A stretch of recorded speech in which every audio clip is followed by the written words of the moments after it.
Bismillahirrahmanirrahim. Assalamualaikum warahmatullahi wabarakatuh. Pemirsa MTA TV dimanapun Anda berada, alhamdulillahirrahmanirrahim. Puji syukur kehadirat Allah Subhanahu wa Ta'ala. Siang ini kembali kita dipertemukan dalam keadaan sehat walafiat.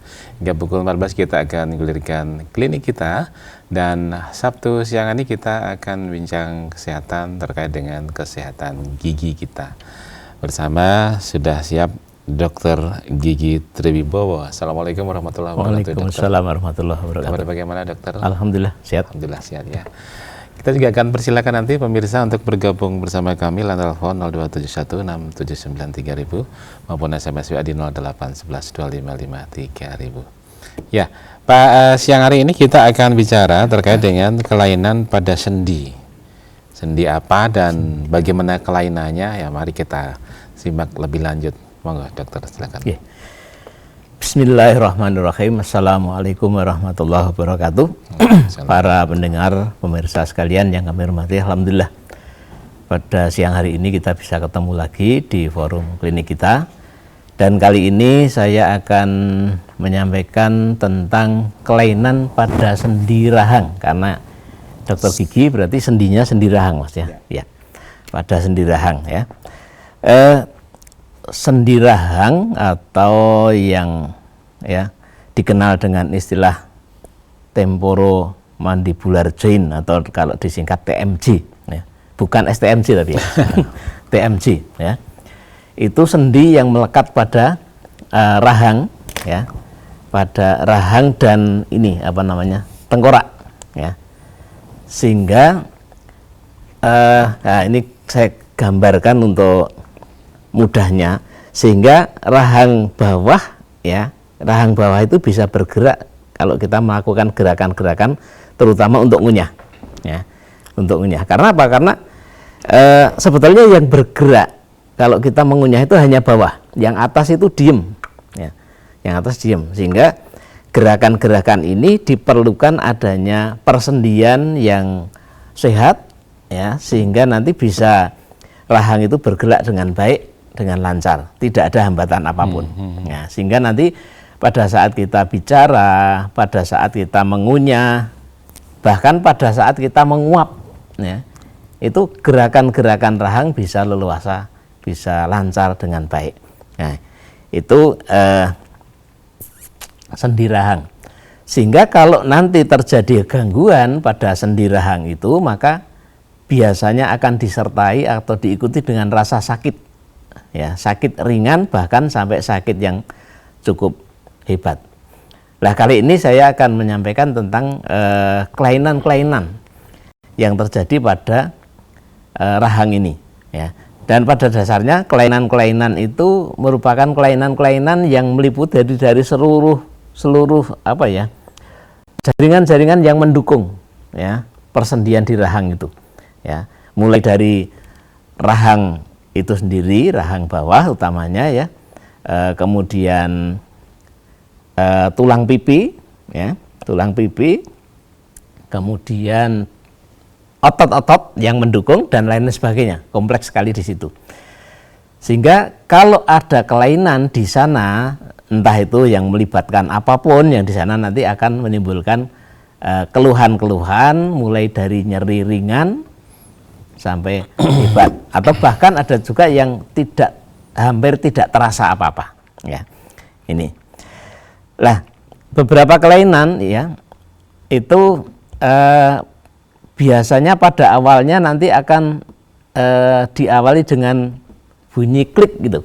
Nah, kalau kita buka mulut, untuk mulut itu akan terdengar bunyi klik atau klek. Nah, itu tanda awal bahwa sendi rahang kita ada masalah. Nah, ini harus mulai hati-hati ya. Walaupun mungkin klek itu tidak terasa apa-apa ya, tidak terasa apa-apa, mungkin ya hanya apa ya, gerakannya agak terganggu dikit, tapi itu harus sudah mulai waspada karena ini namanya sudah awal dari terjadinya permasalahan pada sendi kita. Ini biasanya memang diabaikan dari kita itu. Bahkan beberapa pasien yang sempat kami periksa itu kalau buka mulut ada klek gitu, saya tanya sudah biasa, sudah lama gitu, sehingga sudah lama karena tidak ada rasa sakit diabaikan. Nah, ini saya kira juga harus menjadi perhatian kita, jangan hanya diabaikan begitu saja ya. Karena ini bisa menjadi awal permasalahan dari kelainan sendi yang bisa terjadi yang kasus yang lebih berat ya. Lebih berat dan nyerinya juga ada kalanya nyeri yang cukup hebat juga. Nah, ini yang harus diwaspadai. Memang menurut penelitian awal terjadinya bunyi klik ya, klik atau klek atau apa gitu ya di sendi rahang itu pada awalnya ya bisa jadi karena adanya stres pada otot gitu ya. Stres pada otot. Nah, iya, stres itu kan tekanan. Ada tekanan yang pada otot-otot yang mendukung sendi rahang ini ya. Dan itu bisa hilang dengan sendirinya mana stres ototnya berkurang atau hilang ya, bisa sembuh dengan sendiri. Tapi itu bisa berulang. Nah, ini yang harus menjadi penyebab kita ya. Kalau sudah mulai terjadi seperti itu, maka ini kami harapkan untuk segera mulai dilakukan pemeriksaan ya, datang ke dokter gigi untuk dilakukan serangkaian pemeriksaan ya, barangkali nanti hal yang lebih jauh lagi, yang lebih berat lagi bisa diatasi ya. Yang jelas itu nanti kelanjutan berikutnya dari yang hanya bunyi klek tadi itu nanti karena itu diawali biasanya adanya disharmoni, adanya kekurangserasian dari komponen-komponen yang ada di situ. Nah, itu nanti bisa berlanjut ke yang lebih parah. Maka ini harus diperiksa dengan cermat ya, penyebabnya kira-kira apa sehingga nanti hal yang lebih jauh, yang lebih parah itu bisa dihindari ya. Maka bunyi klik itu ada nyeri atau tidak itu perlu segera diperiksakan. Apalagi kalau disertai rasa nyeri dan nyerinya itu ya kadang-kadang tidak hanya sebentar ya, kadang-kadang berjalan agak lama. Ya, itu maka harus segera dibawa ke dokter gigi. Nah, bagi yang mengalami seperti ini yang perlu diperhatikan adalah bagaimana kita menjaga aktivitas kita, utamanya aktivitas-aktivitas yang melibatkan persendian di rahang. Ya, itu harus hati-hati. Baik pada saat kita aktivitas buka mulut, nutup mulut ya, terutama ya, termasuk aktivitas yang ya datangnya tidak terduga seperti menguap. Ya, menguap itu kan kita tidak bisa prediksi kapan datangnya. Yeah. Nah, itu juga harus hati-hati karena menguap seringkali dari kita itu akan merasa lega, nyaman kalau menguapnya itu bukanya lebar sekali itu. Nah, itu harus hati-hati kita. Ya, kalau sampai menguap lebar, nah nanti kalau bunyi ada kelainan sendi ini berlanjut bisa nanti langsung buka tanpa bisa nutup. Nah, ya. Menguap, buka terus, tidak bisa nutup. Nah, itu berarti sudah kelainan sendinya sudah cukup lanjut itu berarti ya. Termasuk juga kalau kita seneng yang terlalu ya, ketawa dan sampai terbahak-bahak, ketawa lebar sekali, itu juga harus hati-hati. Ya. Orang-orang yang mengalami sudah ada tanda-tanda klik tadi kalau buka mulut harus hati-hati. Jangan buka mulut terlalu lebar. Juga kebiasaan buruk. Nah, gini misalnya Mas ini ya. Songgowang ya Jawanya, songgowang atau apalah. Kadang-kadang enak juga kita duduk di masjid misalnya sambil nunggu sambil khutbah itu ya dengan ini itu sambil membungkuk sekali. Nah, kadang-kadang kita ngantuk berarti kan kepala langsung ya nekan sih. Nah, itu harus hati-hati juga ya. Jangan sampai tidur. Sampai tidur ya. Betul. Nah, begitu khutbah selesai bangun. Nah, itu berarti ada tekanan yang luar biasa di situ. Itu harus hati-hati juga. Atau makan kebiasaan kita sehari-hari ya, makan makanan yang ya cukup kenyal, alot gitu ya bahasa Jawanya. alot harus hati-hati. Kemarin korban kan juga kadang-kadang kita malah seneng kalau makan daging yang biasa-biasa itu malah banyak yang udah bosen Mas. Malah biasanya seneng yang agak keras atau alot kayak tulang muda itu, wah senengnya luar biasa. Harus hati-hati itu. Jangan apa namanya seneng-seneng karena beda dengan biasanya ya. Itu bisa memperparah kalau sudah mulai ada kelainan, itu bisa memperparah ya.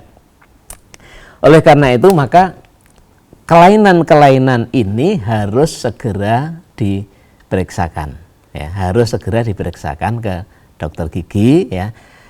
Karena ingat bahwa kasus ini jangan dipandang enteng ya, karena bisa berat satu. Yang kedua, penanganan kasus ini tidak bisa sebentar ya. Tidak bisa sebentar, tidak bisa selesai dalam waktu singkat ya. Kadang-kadang butuh waktu panjang, ada kalanya bahkan melibatkan disiplin yang lain. Yang sering yang saya lakukan itu yang belum terlalu parah ya, itu dengan petugas fisioterapi ya. Fisioterapi nanti bisa dibantu oleh petugas fisioterapi untuk melakukan terapi pada area-area yang bermasalah tadi ya. Nah, oleh karena itu ini yang harus diikuti dengan cermat dan butuh kesabaran ya, butuh kesabaran, tidak bisa cepat ya. Instruksi apapun yang diberikan baik oleh dokter gigi maupun oleh petugas fisioterapi itu harus diikuti dengan baik ya. Ya. Maka sakit atau kelainan yang ini ya membutuhkan, yang jelas membutuhkan kunjungan berkali-kali baik ke dokter gigi maupun ke disiplin ilmu yang lain yang ditunjuk oleh dokter gigi tadi ya. Ini mumpung kita bicara masalah ini perlu kami apa namanya, kami singgung sedikit lagi kebiasaan atau boleh dikata kesalahpahaman atau kesalah pengertian yang terjadi antara dokter gigi dengan pasien ya, yang selama ini sering terjadi. Ada anggapan bahwa dari pasien ya, dokter gigi itu sengaja ngulur-ngulur waktu, membuat kunjungan berkali-kali sehingga ya pasien bisa datang berkali-kali berobat sehingga mendatangkan keuntungan bagi dokter gigi. Ya, ini kesalahan yang saya kira perlu dikoreksi. Ya. Bahwa kasus-kasus seperti ini tadi yang melibatkan kelainan sendi itu mutlak harus berkali-kali, harus sabar ya. Nggak bisa cepat selesai, nggak bisa. Bahkan kasus-kasus lain pun juga demikian. Ini seringkali pasien ini tercetus juga di beberapa kasus yang kami tangani itu begitu. Ada kesan, ngapa sih kok nggak sekali aja selesai, nggak dua kali selesai, kok harus berkali-kali, harus banyak kunjungan. Nah itu harus dipahami ya, harus dipahami bahwa beberapa perawatan itu memang membutuhkan kunjungan-kunjungan yang berulang ya. Nggak bisa cepat selesai, nggak bisa ya. Oleh karena itu bahkan ya, satu contoh misalnya kasus pasien pengen cabut gigi padahal giginya sedang ada peradangan ya. Kalau sedang terjadi peradangan nggak bisa langsung datang cabut, nggak boleh, harus dilakukan pengobatan dulu sampai radang sembuh. Memang itu kalau dilakukan kenapa tuh, Dok? Sakit atau banyak dampaknya. Yang pertama dimungkinkan nanti infeksi yang ada di situ kalau dilakukan pencabutan nanti terbuka akhirnya menyebar ke tubuh ya, ke seluruh tubuh. Pertama itu. Yang kedua, peradangan itu akan menyebabkan suntikan bius ya, patiroso itu ya. Itu tidak bisa bekerja dengan maksimal itu. Kemudian yang berikutnya ya, karena biusnya nggak bisa kerja maksimal dicabut nanti sakit. Ya, kalau sakit komplain juga. Nah ini, maka saya seringkali juga pada saat pasien yang menggunakan asuransi yang datang gitu kan, kalau pakai asuransi kan nggak bayar, itu saya tetap dengan kunjungan yang berulang juga, bukan selesai sekali karena ini asuransi sekali selesai biar ngirit, bukan, ya bukan, tetap harus berkali-kali. Nah, kemudian kunjungan untuk pasien dengan perawatan saluran akar, ya ini mutlak harus paketnya itu paling tidak 5 kali, ya 5 kali kunjungan. Nah ini yang sering sekali pasien itu dijelaskan, diterangkan, sudah oke, sudah setuju, tapi kadang-kadang kunjungan baru 2 atau 3 kali sudah komplain, kok nggak rampung-rampung gitu ya. Nah, padahal sudah dijelaskan nanti 5 kali. Nah ini sering terjadi kesalahan-kesalahan pengertian ini, maka termasuk mumpung ini kita bicara masalah penyakit atau kelainan yang membutuhkan kunjungan berulang banyak kali, ini saya sampaikan sekaligus biar para pemirsa itu paham bahwa memang kasus-kasus tertentu itu butuh kunjungan berulang, ya, banyak kali ya, bukan hanya sekali 2 kali, bahkan mungkin bisa 5 kali, berkali-kali, ya, berkali-kali ya. Kemudian kalau kita membuat protesa gigi juga sama. Protesa gigi itu jangan dibayangkan pasien-pasien yang sudah pengalaman ke tukang gigi, begitu datang langsung ya, ditemplok kayak membuat pagar itu, ditemplok kayak melepo tembok. Itu kalau ke tukang gigi datang pulang selesai bisa. Tapi kalau ke dokter gigi nggak bisa. Ya, baru saja tadi pagi ada pasien yang begitu, yang datang itu semacam ya, kalau komplain sampai protesnya enggak, tapi hanya mempertanyakan aja. Ini nggak bisa sekali ini langsung selesai ya, nggak bisa. Membuat protesa gigi ya butuh kunjungan berulang ya. Bahkan ada yang 3 sampai 4 kali, tapi ada juga yang hanya 2 kali selesai. Tapi sekali selesai nggak bisa, ya nggak bisa. Nah, itu. Nah kemudian ini tadi yang terakhir, kelainan pada sendi rahang ini butuh kunjungan juga berkali-kali. Nah ini yang harus difahami bahwa memang kasus-kasus ya, tertentu ke dokter gigi itu membutuhkan kunjungan yang berulang. Nggak bisa sekali selesai atau kadang 2 kali selesai, nggak bisa. Kadang-kadang berkali-kali. Nah ini harus dipahami. Lah kemudian kelainan lanjutan dari ini tadi, ya tadi sudah saya singgung tadi, ya banyak sebetulnya, tapi ini hanya beberapa saja saya ambil yang sering kita alami, ya. Berlanjut dari nyeri sendi tadi, ya ada peradangan tadi, bunyi klik awalnya bisa berlanjut ke nyeri sendi, ya sampai nyeri hebat juga, yang kemudian bisa juga terjadi tadi menguap yang terlalu kuat, yang ini bisa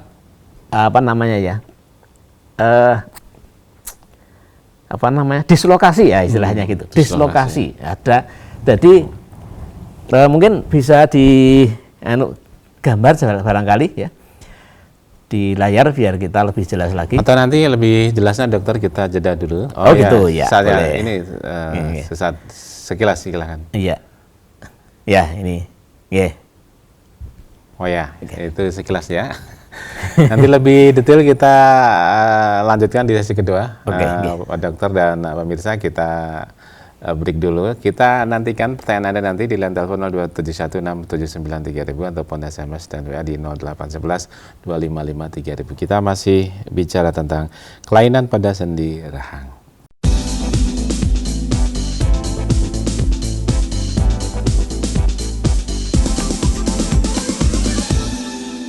Baik, pemirsa, masih ada bersama kami dalam gelaran klinik kita siang hari ini, dan masih kita dibimbing bersama Dr. Gigi Triwibowo. Kita masih bincang kelainan pada sendi rahang. Kita lanjutkan, Dok, sambil nanti kita beri kesempatan Anda, pemirsa dan pendengar yang akan bergabung, kami persilakan line telepon 02716793000. Kalau mungkin melebar, tidak apa-apa, asalkan masih sekitar permasalahan gigi, silahkan ya, kami tunggu. Tadi ada yang disampaikan terlebih dahulu dokter di slide, silakan. Ya, di gambar tadi silakan ditampilkan ulang ya. Sebelumnya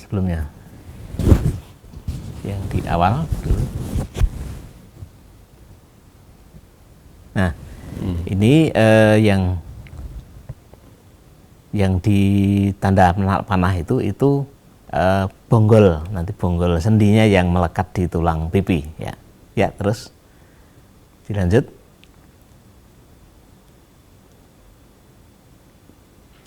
Nah, area yang sendi yang dimaksud itu yang di depan telinga. Ya, kalau kita gerakkan mulut kita, ada teraba sesuatu yang bergerak, lah itulah ya, itu bonggol sendinya gitu ya, bonggol sendi. Dan di situ memang area pergerakan itu ada area tertentu. Kalau kita buka mulut berbunyi klik, nah itu harus hati-hati. Berarti pernah dulu ya, merasakan. Pernah ya. Pernah. Ya, alhamdulillah terus sembuh itu. Ya. Bisa berlanjut itu nanti ya. Ya, terus satu lagi. Next, Mas. Ya, itu yang dipegang itu di daerah situ bisa nanti terjadi rasa nyeri yang cukup kuat. Nah, yang ada merah-merahnya itu di situ yang sering terjadi peradangan di situ. Ya. Karena tekanan itu maksudnya karena terlalu durasi sering mengunyah atau bagaimana atau gimana, Dok? Ada kalanya karena bisa terjadi benturan ya. Jadi penyebab peradangan sendi itu bisa karena benturan ya. Benturan itu itu jatuh ya. Ada benturan di dagu kita misalnya, atau mungkin langsung ke area pipi ya. Kalau dagu seperti petinju itu sering kena pukulan-pukulan, berarti ada benturan di kedua sendi kita. Nah, itu bisa ya, pukulan-pukulan itu bisa mendatangkan peradangan pada area itu. Bisa juga pada saat kita olahraga ya, olahraga mungkin bal-balan misalnya, terjadi benturan pemain satu dengan yang lain, benturan fisik yang mengakibatkan ada benturan di dagu, atau kena bola bisa juga. Kena bola langsung ke dagu bisa juga itu. Bisa karena kecelakaan juga. Ya, kecelakaan itu bisa terjadi jatuh ya, otomatis ya itu. Atau kalau tadi kecelakaan naik kendaraan, bisa kecelakaan kerja juga bisa. Nah, ini banyak hal yang bisa menjadikan itu. Oleh karena itu supaya itu semua tidak terjadi pada kita, benturan-benturan itu tidak terjadi, maka ya harus ada pelindung.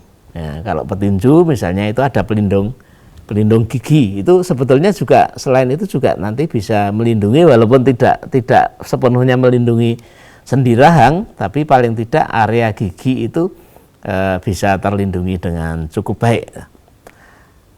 Juga helm, nah itu saya kira kita naik motor, helm kalau dulu ada helm cakil itu ya, helm cakil itu bagus itu untuk pelindung apa namanya, rahang. Tapi sekarang nggak tahu kenapa itu. Kalau motor cross masih ya masih ya. Yang helm SNI itu helm SNI itu dagu tidak dilindungi ya. Tapi paling tidak area telinga itu terlindung ya, terlindung itu. Kemudian juga makan ya, menguap, kemudian tertawa, itu harus hati-hati ya. Makan yang terlalu keras, yang terlalu liat ulet ya, misalnya makan daging yang sangat ulet itu ya hati-hatilah pokoknya. Hati-hati, soalnya nanti kita dengan tekanan yang cukup kuat ternyata bisa menjadikan kelainan pada sendi, itu bisa cukup serius nanti. Berarti termasuk gigi dipakai buat menggigit apa, terus kadang buka botol itu. Kalau buka botol itu kan tekanan yang berat pada giginya. Giginya. Tapi kalau misalnya ngupas kelapa itu kan kadang-kadang pakai geraham, lah itu bisa ketarik gitu, ditarik ada efek pada rahang maksud saya, pada rahang itu bisa terjadi seperti itu.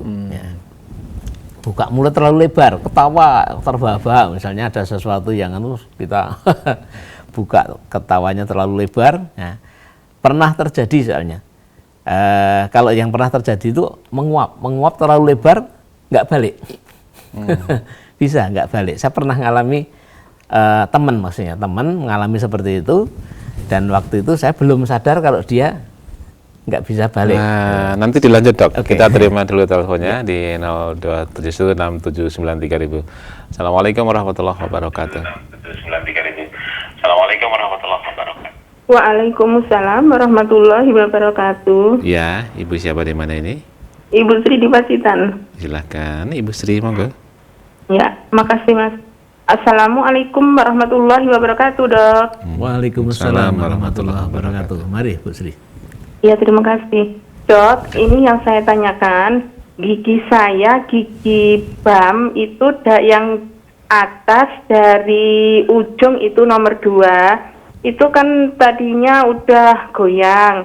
Terus ini sekarang tuh udah lama menjorok gitu, jadi agak ini ke pipi begitu. Tapi kemarin mau saya cabut itu karena saya itu punya anemia, saya itu mesti kurang darah, jadi kalau mau saya cabut saya harus memenuhi darah saya lebih dari 9, sedangkan darah saya untuk 9 itu susah, sampai 10 gitu susah, jadinya dokternya nggak berani cabut. Terus ini konsul sama dokter dalamnya juga begitu, kalau HB-nya belum naik sampai ke 10 itu belum boleh dicabut begitu. Betul. Itu kira-kira gigi saya itu membahayakan enggak, Dok? Begitu. Ya, baik. Sakit sih enggak, cuma ini enggak nyaman begitu, Dok. Ya. Baik, Ya, terima mohon- kasih Ibu Sri. Ya, makasih jawabannya, Dok. Wassalamualaikum warahmatullahi wabarakatuh. Waalaikumsalam warahmatullahi wabarakatuh. Diturun. Iya. Jadi kalau memang ada kelainan ya, anemi yang menyebabkan HB-nya turun ya, itu memang harus dinaikkan dulu, betul ya. Dinaikkan ya, tadi minimal sampai 10 oleh dokter penyakit dalam tadi. Dan kalau misalnya sulit untuk mencapai ke situ ya, dari dokter penyakit dalam mungkin juga dengan konsultasi dari gizi itu juga mungkin sulit mengarah ke situ. Itu saya kira bisa kita siasati ya, ke dokter gigi tadi, paling tidak itu diatasi supaya tidak terjadi risiko yang lebih berat. Ya, mungkin tanpa pencabutan tapi risikonya tidak lebih berat. Nah, itu nanti saya kira melihat kasus itu nanti akan bisa dilakukan oleh dokter gigi ya. Tidak dilakukan pencabutan ya, tapi nanti risiko yang muncul itu tidak terlalu berat. Nah, itu apa nanti dilihat dari kasusnya ya, dilihat dari kasusnya. Nanti dokter gigi saya kira akan mempertimbangkan ya, supaya gigi itu tidak terlalu berpengaruh negatif ya. Nanti diapakan itu nanti ada ya. Itu Bu, saya kira nanti kembali ke dokter gigi. Jadi kalau perlu nanti rawat bareng ya di rumah sakit antara dokter gigi, dokter penyakit dalam, kemudian misalnya dari gizi misalnya nanti untuk menjaga ya supaya HB-nya lebih bagus lagi, mungkin dengan asupan gizi yang memadai ya, kemudian obat-obatan nanti dari apotekernya nanti juga bisa terlibat di sana, kemudian dokter penyakit dalam dan dokter gigi bisa nanti diatasi di sana. Memang ini memerlukan kesabaran dan juga pengorbanan waktu, harus ke rumah sakit, harus barangkali perlu rawat mondok, ya itu saya kira tidak ada masalah ya, supaya tidak terjadi efek yang lebih buruk lagi. Itu Bu, saya kira gitu. Sering ya. Seiring dengan yang tadi dokter ini dari Purworejo, Mbak Retno di Purworejo di WA pertanyaan, dokter tetangga saya pernah menguap lalu nggak bisa menutup lagi mulutnya, terus dibawa ke rumah sakit. Yang saya tanyakan bagaimana cara penanganan hal tersebut, dokter? Nah, ini sama temannya tadi. Iya, sama. Jadi saya pernah mengalami ada teman yang ya tadinya berbincang-bincang itulah biasa aja. Tahu-tahu dia buka dalam kondisi mulut terbukanya hanya nunjuk-nunjuk gini aja. Saya tadinya nggak paham, saya kira bercanda apa gitu. Tahunya kok terus, berarti itu dia kelainan itu ya. Itu sebetulnya ada cara yang mudah itu, saya kira kalau kita bisa melakukan itu sendiri asal hati-hati bisa. Tapi kalau misalnya nggak berani, langsung kalau ada dokter gigi segera ke dokter gigi yang terdekat bisa. Jadi pada dasarnya ya ini saya buat contoh ini yang agak mudah saja ya dengan ya tangannya tentunya dibalut dengan kasa ya biar nanti tidak tergigit ya. Megang kedua sendi ini. Nah, kemudian nanti dengan digerakkan ya. Jadi memang ini saya kira nanti memang butuh pelatihan dan ini saya kira dengan pelan-pelan nanti dengan gerakan tertentu ya nanti ya bisa akhirnya nanti akan kluk bisa kembali lagi ya. Nah, kalau nanti sudah bisa kembali ya, ternyata pasien juga sering atau yang tadi mengalami tadi buka nggak bisa balik lagi, sudah berkali-kali seperti itu, ya perlu diikat. Diikat biar nanti tidak balik, biar diikat ya dengan kain aja lah, enggak apa-apa. Kalau di rumah nggak ada apa-apa, dengan kain aja diikat. Jadi kepala, rahang dan kepala ini biar tidak gerak-gerak dulu. Ya. Artinya apa? Nanti biar terjadi relaksasi di sini. Ya, yang tadinya sudah terlanjur megar gitu ya kalau sendinya, biar balik. Ya, biar kembali, biar tenang dulu, ototnya juga biar terjadi relaksasi di situ. Ya. Kemudian ya kalau misalnya itu tadi di rumah belum ada tenaga kesehatan yang menangani, segera dibawa ke dokter gigi saja, nanti biar ditangani lebih lanjut. Ya. Nanti dokter gigi akan mengarahkan apakah nanti perlu dibawa ke fisioterapi, ya, nanti dilakukan penyinaran atau apalah nanti biar ditangani oleh dokter petugas fisioterapi. Ya. Dan ini nggak bisa 1-2 kali selesai, nggak bisa. Ini yang saya katakan tadi perlu kesabaran. Ya, perlu kesabaran. Ke fisioterapi pun juga tidak hanya sekali, nanti butuh beberapa kali.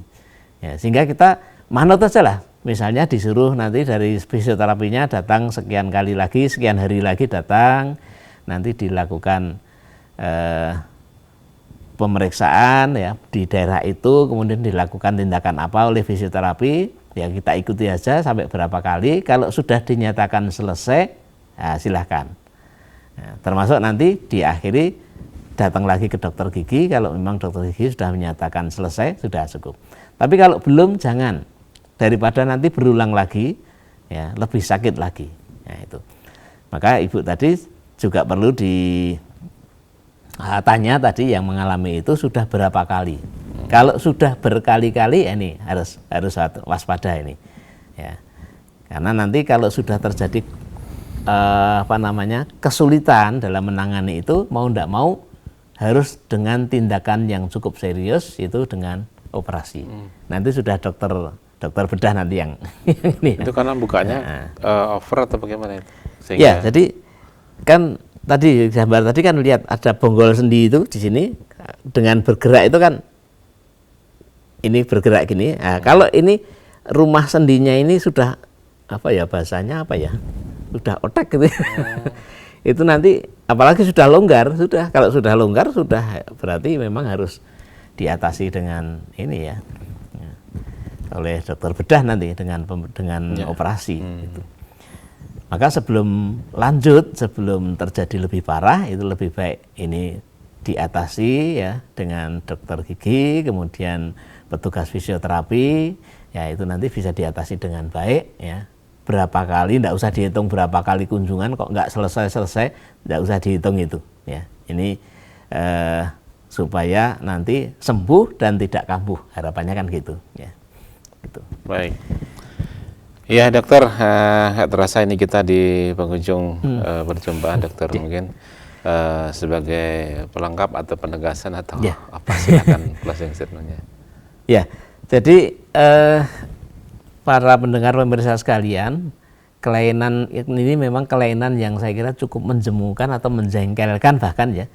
Tapi ini saya kira harus disikapi dengan serius ya. Walaupun kayaknya apa sih cuma apa di sendi, tapi ini perlu disikapi dengan serius ya. Kalau memang nanti tadi saya katakan ya kita harus hati-hati kalau sudah mulai ada tanda-tanda ini ya, rahangnya sering terjadi klik itu harus hati-hati ya. Harus hati-hati. Hati-hatinya bagaimana itu hati-hatinya? Jangan ya, buka terlalu lebar. Nah, ketawa terlalu lebar, menguapnya juga kan sering kita menguap tuh rasanya kayak dilos gitu. Wah, padahal kita justru kalau nguap itu sedapat mungkin, apalagi kalau sholat kan, kita oleh Rasulullah suruh nahan sekuat tenaga. Nah, itu pelajaran berharga bagi kita. Menguap ya jangan los gitu, jangan harus ditahan sekuat tenaga. Bahkan misalnya kita sedang dengan bersama-sama orang ya tetap kita berusaha nahan ya. Nguap ya semaksimalnya ditahan. Kalaupun terpaksa harus buka, kita tutup. Otomatis kalau kita tutup itu kita juga nggak terlalu los gitu bukanya. Kemudian ketawa juga jangan terlalu ketawa terlalu lepas, terlalu terbahak-bahak, itu juga jangan. Makan pun juga kita ya sak madya lah, makan jangan terlalu yang keras, ya jangan terlalu yang ulet-ulet itu. Nah, itu sehingga mudah-mudahan ya penahanan ini mudah-mudahan nanti bisa mencegah. Yang lebih penting lagi kalau sudah ada tanda-tanda awal, segera kita datang ke dokter gigi supaya nanti bisa diberi ya tips-tips bagaimana supaya hal itu tidak berlanjut ke yang lebih parah. Saya kira itu dulu. Baik, terima kasih Dokter Triwibowo waktunya dan ilmunya. Insya Allah bermanfaat untuk pemirsa dan pendengar yang menyimak klinik kita siang hari ini. Kita insya Allah berjumpa di kesempatan yang lain, dokter, dengan apa tips-tips yang lain juga. Ya. Assalamualaikum warahmatullahi wabarakatuh. Waalaikumsalam warahmatullahi wabarakatuh. Baik pemirsa, sampai di sini gelaran klinik kita menemani Anda. Nantikan sampai di Sabtu pukul 13 hanya di MTA TV. Saya Ali Rahman dan kerabat kerja yang bertugas pamit. Subhanakallahumma wa bihamdika asyhadu an la ilaha illa anta astaghfiruka wa atubu ilaik. Assalamualaikum warahmatullahi wabarakatuh.